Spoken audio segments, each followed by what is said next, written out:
Sacred Gates here on YouTube. My name is Elura and welcome to the channel. Thank you for tuning in today. Today we have a Q&A, a question from a client of the Sacred Gates. So thank you, Fu, for the question. And the question is, what exactly takes place and on what level or plane, i.e. etheric or astral, etc., when an attunement is done? Are attunements synonymous to transmissions, empowerments, Abhisheka, and Dikshas? Is it yes and no depending on how traditions and practitioners use and define those terms? So I think it's a really interesting question. So often these kinds of questions come about because there's so much variety out there, and so we're looking for a definitive answer. And I can understand wanting a definitive answer. It makes it feel like things are easier and easier to define. But quite often with something that has a lot of moving parts, such as these transmissions, empowerments, attunements, etc., it's not easy to get a definitive answer. And all you have to do really is to look on the internet to see that so many people define transmissions differently. So many people define attunements differently, empowerments, and Abhisheka and Dikshas also. I looked up the meaning of that on the internet, and I too found that to the meaning that I had both experienced and had heard about, that the Wikipedia definition was different to mine. So you're welcome, of course, to go and look up what Abhisheka and Diksha, in case you're not familiar with those terms. They perhaps are the least familiar in Fu's question there. So to compare to transmissions and attunements are more common, I'd say, in our Western world. So yes, finding a definitive answer is not easy, because on the internet, as you've noticed, there's people disagreeing about religious terms, they're disagreeing about spiritual terms found in different lineages, or the same lineage, the same terms, the same words. Mystery schools, there's people arguing about what the same words mean, and on and on. And so it's, people do have a lot of different ideas and beliefs about what different things mean, and what the same thing means, and that can be due to many different reasons. Perhaps you've had someone's told you something, or your own experience has been different, or when you received that transmission you were told that it was like that, but someone else has a different idea. So if we look at what these things mean, ultimately, what an attunement, transmission, empowerment, Abhisheka and Diksha is, ultimately they are forms of communication, because these things to transmit information so that we can ultimately alter our consciousness and affect where our consciousness takes us. So they're a form of communication. And, it can be difficult to navigate our way through these terms and what they mean and make decisions. And I hope to bring you a solution at the end that will be helpful. But, you can tune in to just say different lineages like Osho, the Vedic lineage, Guru Maya, Reiki, Buddhism. You've got so many different, you've got Udemy as well. Udemy, students of Udemy, teachers of Udemy online courses will also have their own definitions of these words. Even Buddhists online, for example, don't agree on the meaning of jhana, and so there are a lot of arguments and people disagreeing. So if you receive, just say, a transmission from a Tibetan lineage, it's going to be really different to the transmission you receive, just say, from a Japanese lineage. If you receive a Reiki transmission from the Reiki lineage, of which there is a lot of different streams now, so there's differences already, you see, it'll be really different to the transmission, just say, you receive from the Sacred Gates. And if you go to see, just say, a counsellor or a psychotherapist, their transition, even though it's more of a mental, verbal transmission, it's still a transmission. It's still to help release something, to communicate something, to release trauma, just say. And that is also a different kind of transmission to, just say, if you were to receive a massage, to receive body work, and you receive a transmission from the masseuse who's, in a certain state of mind, has had a certain study, a history of study of the type of massage they're giving you. And so everything in these regards is a transmission, it's or an attunement, or it's an expression, it's a communication, and it's transmitting something into you and to you. And so when we look at the ingredients of a transmission or an attunement, different things, empowerment, we're looking at the ingredients are the lineage it comes from. So these are all the aspects that affect it, which is why there's so many moving parts. So there's the lineage itself, which has a long history beyond our lives. Then there's the head teacher who started the lineage. And then there's all the filtering down of all the other teachers. And then there's just say the teacher you're learning from. And then there's also you. There's you and your beliefs. And, in Fu's question it did say, is it yes and no, depending on traditions and practitioners and how they define the terms. Absolutely, it does. So there's a lot of things that can define those terms exactly. If you look at, just say there's one methodology and 1,000 students have learnt that methodology, and then 1,000, those students become 1,000 teachers. So they're all going out and teaching. And each of them have learned the same method, but they're all going to define it differently. And they're going to then teach it differently because, how they understood it and how it affected their life is going to be dependent on then how they go and teach it and share it will be their own way. So this affects so much of what we go and get from, just say, a particular teacher. And then, of course, how we define it. So if you are someone who's a Christian who receives, just say, a transmission, they're going to relate it to God. That transmission is going to be related to God. And many of us receive still through our mental and emotional body because we're attached to our mental and emotional body, because we're attached to our emotions and our thoughts. And so we relate it through the things that we believe in. And that includes our personality as well. So how we receive transmission, well, often if we're listening to a higher attained teacher, we'll receive a transmission while we're listening to them speaking even. Or if you're at Vipassana, Goenka's voice, there's a transmission in the audio that you hear every night. There's a transmission in that.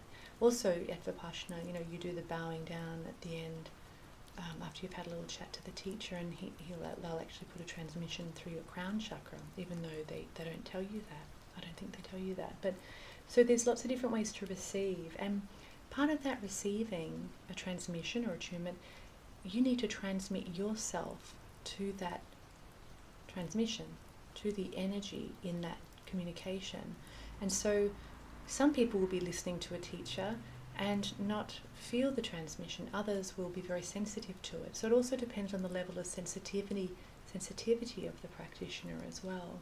Some teachers who are very highly attained will actually be able to have a broader, because their awareness is broader, they've got a broader selection of tools. And so when a student comes to them, they're able to really pinpoint exactly what that student needs, and it will be different to another student, the way they help them on that same path.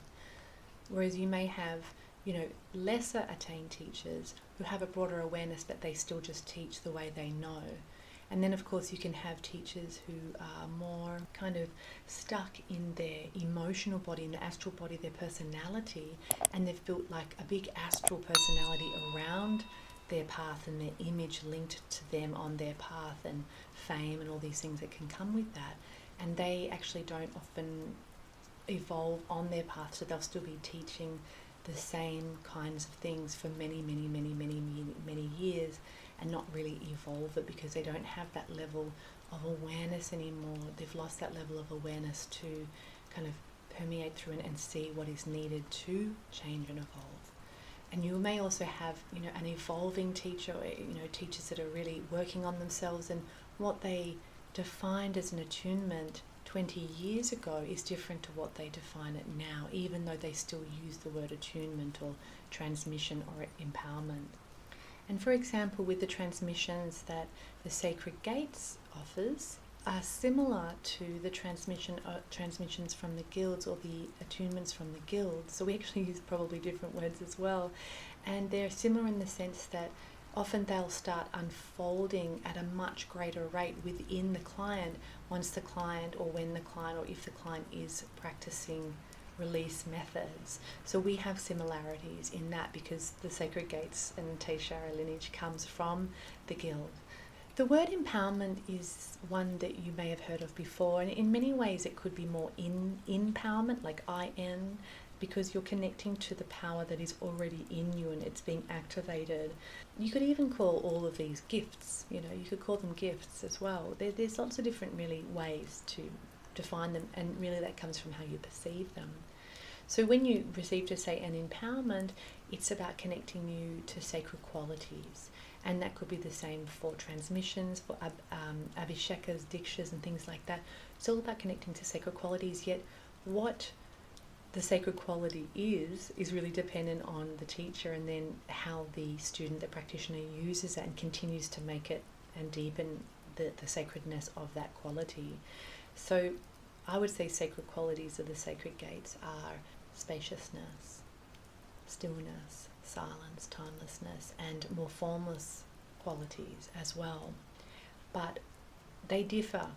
The idea of those being a power, an empowerment, those sacred qualities being powers, those sacred qualities differ to other powers, such as an empowerment that you may get from a lineage that's more connected to, more forceful methods, or that kinds of, is setting you up to be able to psychically manipulate other people, or their roots are more in empowerments that are connected to occult practices. So it's about control and power in a different way. You may also receive an empowerment, just say, that's got its roots more in fire, and so then you feel a bit edgy after you get the empowerment, and you feel like, you can go and do things to people that may not be very nice, or just feel like you have a certain level of power over other people. Yeah, all of this needs to be taken into account, and I'll get more to the solution in a minute.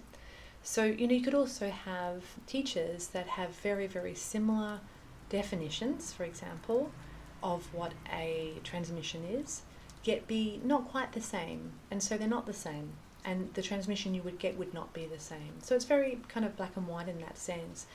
You may get someone who's done their Reiki mastership on Udemy after a couple of months of, being online, and they can claim also their own definition of empowerment or transmission or attunement.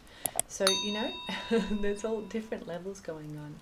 So the solution, I believe, is, while there is plenty of disagreement because people are defining things differently, what is really important is that within the system or lineage that you are practicing with, find out from the teacher directly that's teaching you how it's defined, how they define the practices, how they define the transmission, any of those terms that you were mentioned in the question.